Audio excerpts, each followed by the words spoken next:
Hello and welcome back to Muslim Convert Learning Arabic. After I'd been writing the sentences in the previous video, I came across this exercise, which is a reading and writing exercise.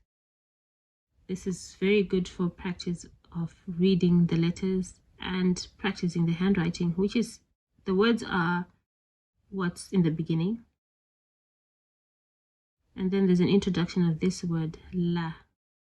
What does la mean? It means no. It's a negating word. And yeah, so these are nice exercises to have towards the end of an exercise. Oh, and I can see there's more vocabulary in the book. It's a dog. The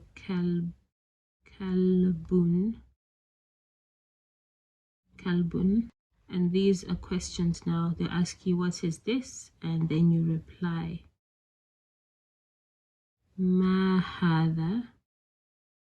Hadha masjidun.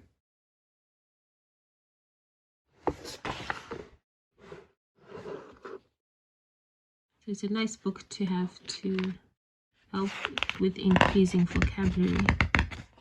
And then at the end of the chapter, there are points to remember.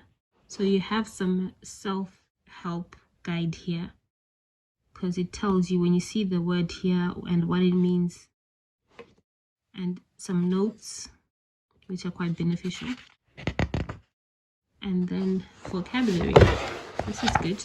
You can actually start your own vocabulary book and practice with spellings, and before you move on to the next chapter, to see that you've actually understood. This is very good. Thanks for watching and see you in the next video.